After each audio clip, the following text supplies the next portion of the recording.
भारत की बेइज्जती है, मोदी की बेइज्जती है और हम कुछ नहीं बोल रहे हैं। पहली बार नहीं है जिसको लेकर के लगातार इस तरह की चर्चा होती रही है। हम बात करें इन सारे मामलों के अंदर हिमांशु, तो मैं आपको बहुत साफ तौर पर बताना चाहूंगा इस पूरे मामले के अंदर कि इस तरह के बयान अक्सर दुनिया के अलग अलग हिस्सों को लेकर के, अलग अलग कंट्रीज को लेकर के और खास करके भारत को लेकर के पिछले साल जिस तरीके से हमने पाकिस्तान के साथ हमारी एक झड़प हुई थी, जिसको लेकर के उन्होंने ये दावा किया था, तकरीबन 60 बार से ज्यादा ये दावा कर चुके हैं कि वो जंग जो है उन्होंने रुकाई है, जिसको लेकर के अभी तक हम खुल करके डोनाल्ड ट्रंप के साथ नाम लेकर के बातचीत नहीं की है। हमने ये जरूर कहा है कि कोई मध्यस्थता ना ही चाइना ने की है, ना ही अमेरिका ने की है, लेकिन खुल करके हम ये नाम लेने से डरते जा रहे हैं। और आज डोनाल्ड ट्रंप का ये जो बयान है, ये वाकई में चौंकाने वाला इसलिए है कि जहां हम दुनिया को ये बात कर रहे हैं कि हम सबसे बड़ी अर्थव्यवस्था बनने जा रहे हैं, 140 करोड़ से ज्यादा के हम ठेकेदार है, और उन सारी चीजों को लेकर के ये साफ दर्शा रहा है पूरी तरीके से कि प्रधानमंत्री मोदी जो है वो खामोशी जो है वो डर नजर आ रहा है। उससे पहले आपको याद होगा कि कुछ वक्त पहले डोनाल्ड ट्रंप ने एक तारीफ भरा बयान जो है मोदी का किया, तो तुरंत उनके ट्वीट का जवाब मोदी साहब ने दिया था कि हम अच्छे ताल्लुकात चाहते हैं ऐसा। लेकिन जहां भारत पाकिस्तान की बात आ जाए, जहां इस तरह के अब मामले आ जाए, रशिया की ऑयल को लेकर के या वेनेजुला का ऑयल को लेकर के, तो वहां पर जो है पूरी गवर्नमेंट जो है वो खामोश हो जाती है, गवर्नमेंट शांत हो जाती है, उनके पास कोई ट्वीट का जवाब देने के लायक नहीं होता है, पता नहीं रणनीति क्या होती है। ये समझ के बहुत बाहर है। इन सारी ही चीजों को लेकर देखिए, कांग्रेस ने जो है वो तुरंत एक प्रतिक्रिया दी है, जिसके अंदर कांग्रेस ने 5 सवाल पूछे हैं। पहला सवाल ये कि रशिया से तेल खरीदना इसलिए कम किया गया है कि ट्रंप को खुश करना था। ये बहुत अहम सवाल कांग्रेस की तरफ से किया गया है। दूसरा सवाल ये है कि भारत की विदेश नीति अब अमेरिका दबाव में बन रही है, ये भी एक सवाल है। तीसरा जो सवाल पूछा गया कि ट्रंप कभी सीज फायर कराने की बात करते हैं, कभी टैरिफ की धमकी देते हैं, तो प्रधानमंत्री चुप क्यों है। चौथा सवाल है कि मोदी की कथित कमजोरी या खामियाजा देश क्यों भुगत रहा है। पांचवा और सबसे अहम सवाल, मोदी ट्रंप से डरते क्यों है। ये देखिए, ये इस तरह के सवाल है जिसको लेकर के सरकार की तरफ से हो, मोदी जी की तरफ से हो, या बीजेपी की तरफ से हो, कोई जवाब नहीं आना। यानी कि ये साफ दर्शा रहा है कि कुछ तो है जिसको लेकर हम डरे हुए हैं, हम खामोश है। नहीं तो लगातार जो है मामला फटाफट सामने आने चाहिए इन सारी चीजों को लेकर के, क्योंकि देखिए, हमारा अगर रशिया से तेल खरीदने का मामला हो या वेनेजुला से हो, ये इसमें हमें एक आर्थिक तौर पर बहुत फायदा होता है। रशिया से जो हम तेल खरीदते हैं उसके अंदर हम हमारी करेंसी के अंदर भी देते हैं, और अमेरिका चाहता है कि ये जो ऑयल है ये किसी भी तरीके से डॉलर्स के अंदर हो। अगर डॉलर्स के अंदर लेन देन होता है तो डॉलर ऊपर जाता है, जिससे दुनिया के अंदर अमेरिका को फायदा पहुंचता है। लेकिन अगर हम रशिया से ये सारी चीजों को तेल लेते हैं तो इंडियन करेंसी में भी जो पैसा जाता है उससे डॉलर जो है वो स्टेबल रहता है। तो ये करेंसी को लेकर के मुझे लगता है बहुत बड़ी चीज थी। लेकिन हाल फिलहाल के अंदर जिस तरीके से खामोशी है, जिस तरीके से डोनाल्ड ट्रंप लगातार ये बताने की कोशिश कर रहे हैं कि वो दुनिया के सबसे ताकतवर है, वो जो चाहे कर सकते हैं, वो वेनेजुला के प्रेसिडेंट को उठा करके ला सकते हैं, तेल कब्जा कर सकते हैं। उनकी अब निगाह पावरफुल वेनेजुला के बाद में ईरान पर है, रशिया पर। तो ये जो चीजें हैं वो साफ दर्शा रही है कि जो सबसे बड़े तेल भंडार है वेनेजुला के पास था, रशिया के पास था या ईरान के पास था। तो अगर उनको वो कमजोर कर देते हैं तो कल मजबूरी में हमको एक बहुत बड़े दाम के अंदर वो तेल जो है वो खरीदना होगा। तो इन सारी ही चीजों को लेकर के मैं आपको बताऊं, जो लगातार डराने की कोशिश की है डोनाल्ड ट्रंप कर रहे हैं, जिसके अंदर हमने खामोशी इख्तियार की है, वो ये साफ दर्शा रहा है इस पूरी सारी चीजों को लेकर के कि हम डिसीजन मेकर के तौर पर नहीं, एक डर के मारे सारी चीजों को कर रहे हैं। देखिए, पिछले दिनों आपको याद होगा कि जो वहाँ सेनेटर थे लिंडसी ग्राहम, उनका भी बयान आपने देखा होगा कि उन्होंने कहा कि हम एक महीना जो है भारत में था। तो साफ तौर पर उन्होंने ये देने की मैसेज देने की कोशिश की है कि वहाँ भी मुझसे काफी चीजें की गई थी कि डोनाल्ड ट्रंप को समझाया जाए। तो हम्म। मुझे ये बताइए कि एक सेनेटर के द्वारा हम जो है अपनी पॉलिसीज डिसाइड करेंगे, हम तय करेंगे कि 140 करोड़ से ज्यादा का जो देश है वो कैसे चलेगा। हम एक सेनेटर के जरिए बताने की और समझाने की कोशिश करेंगे, तो हमारी अपनी पकड़ क्या है देश के अंदर। हम सबसे बड़ी मार्केट है, जहाँ दुनिया को आज हमारी फिक्र है। दुनिया ये चाहती है कि किसी भी तरीके से भारत की मार्केट में एंटर हो और अपना काम चलाए। तो हम जो है इस पूरी फॉरेन पॉलिसीज में डरे हुए हैं। इससे पहले कभी ऐसे हालात नहीं हुए थे। मुझे लगता है कि आज़ादी के बाद से पहली बार ऐसा है कि डोनाल्ड ट्रंप जो चाहते हैं वो बोलते जा रहे हैं। हम उस पूरी चीज़ों को लेकर के खामोश हैं और हम आज भी ये बात करते हैं कि देश जो है वो नेहरू ने बर्बाद कर दिया, इंदिरा ने बर्बाद कर दिया, कांग्रेस ने बर्बाद कर दिया। तो भाई कांग्रेस की अगर हम बात करें तो नेहरू के ज़माने से लेके मनमोहन सिंह के दौर में आप अच्छा, देख इकबाल लीजिए, जी जरा ये हमारी समझाइए हमको भी और हमारे दर्शकों को भी कि मोदी जी अगर कोई विपक्षी सवाल खड़ा कर दे या फिर मोदी जी को लेकर कोई बयान दे दे तो मोदी जी कहते हैं देश की बेइज्जती हो गई। अब ट्रम्प तो खुले तौर पर कह रहे हैं, तो फिर ये भाजपाई सामने क्यों नहीं आते, ट्रम्प के विरोध में सड़कों पर क्यों नहीं उतरते? वैसे तो बड़ा हंगामा करते हैं ये। इनकी मतलब जो जो कार्यक्षेत्र है, इनका जो हंगामा क्षेत्र है, वो सिर्फ विपक्षी खेमे तक ही सीमित रहता है क्या? इनकी बाकी हिम्मत नहीं होती बोलने की? कोई भी नेता, किसी का भी कोई बयान नहीं। एक बयान तो ट्रम्प के खिलाफ आता, मैं मुझे याद है कि जब पाकिस्तान के साथ विवाद चल रहा था तो कंगना रनौत ने एक ट्वीट किया था, वो भी डिलीट कर दिया था बाद में। तो ये तो हाल है इनके।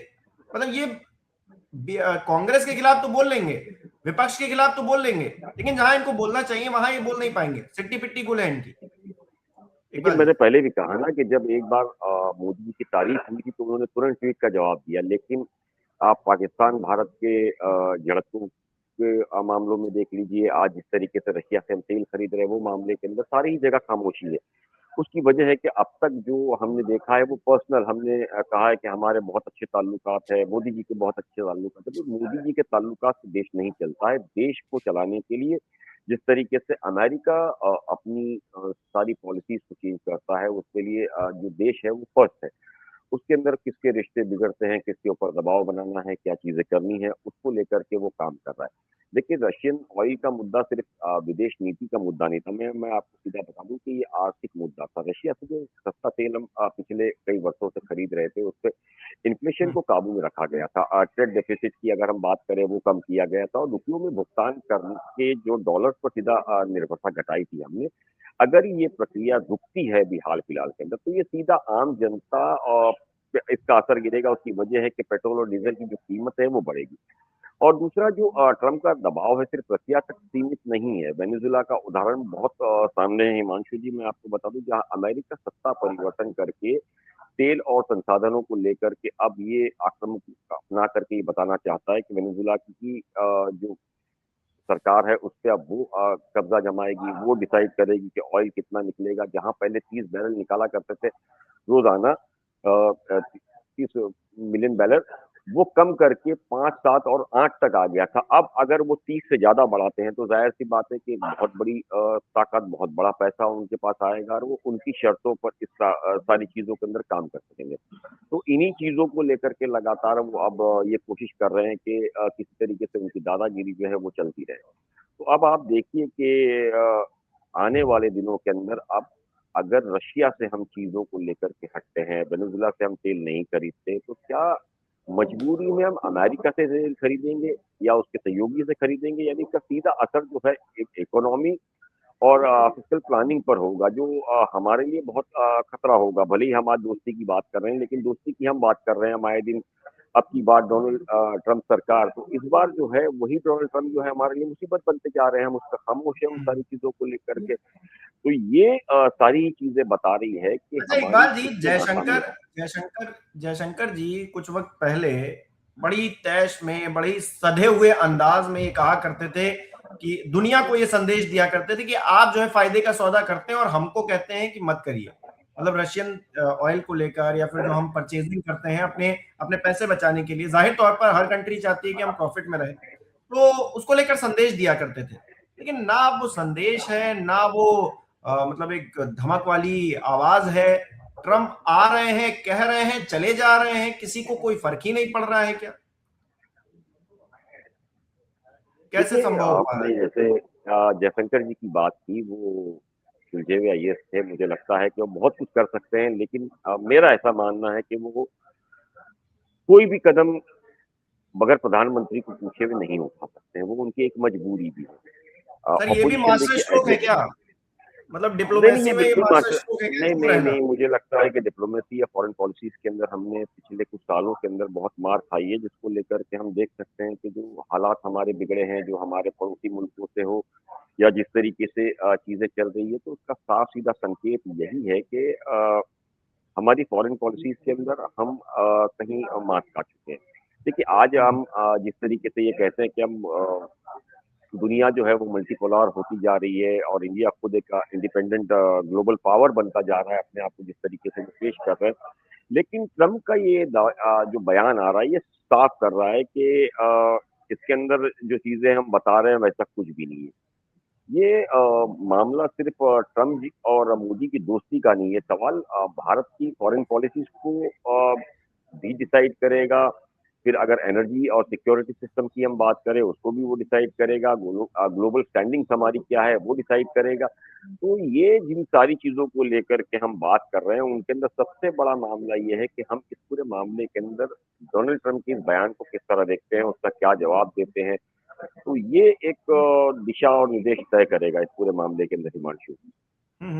अच्छा इकबाल जी, ट्रम्प के बारे में कहा जाता है कि वो उलूल जुलूल कुछ भी बोल देते हैं, कभी भी बोल देते हैं। और जिस तरह से पहले एप्स्टीन फाइल्स का जिस तरह से जिक्र हो रहा था, जिस तरह से हंगामा पूरे देश के पूरी दुनिया के अंदर मचा हुआ था, उस बीच कहा गया कि वेनेजुएला पर आक्रमण करना या फिर उनके राष्ट्रपति को जिस तरह से पकड़ा गया है वो सब करना एक टैक्टिस हो सकती है ध्यान भटकाने के लिए। तो क्या इसी तरह की टैक्टिस ट्रम्प ने फिर से भारत को लेकर की है, ये बयान देकर की है कि अब देखिए इस पर चर्चा होने लगेगी और सबका ध्यान भटक जाएगा बाकी मुद्दों से?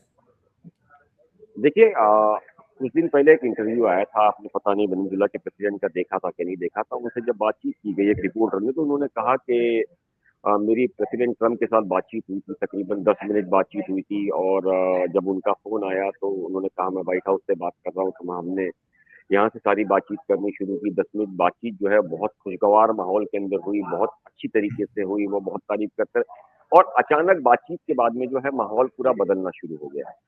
तो डोनाल्ड ट्रंप की जब हम बात करते हैं तो डोनाल्ड ट्रंप का ये मानना है कि वो जब प्रेसिडेंट बने हैं इस पूरे खेल के अंदर तो वो ये बताने की कोशिश कर रहे हैं कि वो उनके लिए अमेरिका जो है फर्स्ट है। वो मतलब इससे साफ संकेत एक तरीके से वेनेजुएला की प्रेसिडेंट की बातचीत से लगता है कि जो बातचीत वो करते हैं उसके उलट वो कभी भी कुछ भी चाइना हो, रशिया हो, इंडिया हो, सभी के साथ वो कर सकते हैं। तो इससे ये कहना कि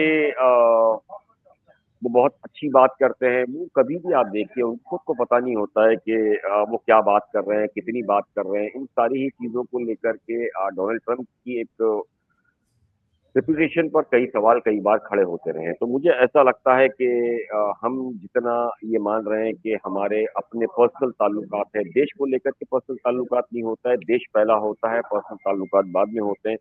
जिस तरीके से लगातार डोनाल्ड ट्रंप भी इन पूरी चीज़ों को लेकर के हम बात कर रहे हैं, तो डोनाल्ड ट्रंप को आप देखिए कि उसकी नज़र में अब लगातार जो है वो उसका कहना है कि भाई देश फर्स्ट है। जबकि वो आए थे जब तब उसने कहा था कि दुनिया के अंदर जो जंगें चल रही है उसे वो रोकेंगे, दुनिया में जितनी जंगें चल रही है उसको खत्म कर देंगे। लेकिन आप देखिए कि उसके बाद में जंगें जो है वो बढ़ती जा रही है। जहाँ जहाँ इसराइल के लिए मुसीबत बनती जा रही है वहाँ डोनाल्ड ट्रंप जो है वो खुल करके उस जंग में शरीक होते जा रहे हैं, लोग मारे जा रहे हैं। वहाँ पर कोई मुद्दा नहीं हो रहा है। आज ईरान पर मामला आया, जैसे लोग मारे गए, उसको लेकर के अमेरिका का कहना है कि हमारी निगाहें हैं। तो आप मुझे बताइए ये निगाहें सिर्फ ईरान पर ही क्यों है? बांग्लादेश के अंदर भी इस तरह के हालात हो रहे हैं, पाकिस्तान के अंदर भी हो रहे हैं, नेपाल के अंदर हुए, श्रीलंका में। वहाँ पर अमेरिका ने निगाह क्यों नहीं रखी? जहाँ पर फायदा होता है वहीं पे वो निगाह क्यों रखते हैं सारी चीज़ों को लेकर के? इससे साफ संकेत है हमारे लिए भी कि हम जो समझ रहे हैं वो हमारे मित्र है, ऐसा कुछ नहीं है। वो महज एक धोखेबाज है, कभी भी वो धोखा दे सकते हैं अपने फायदे के लिए हिमांशु।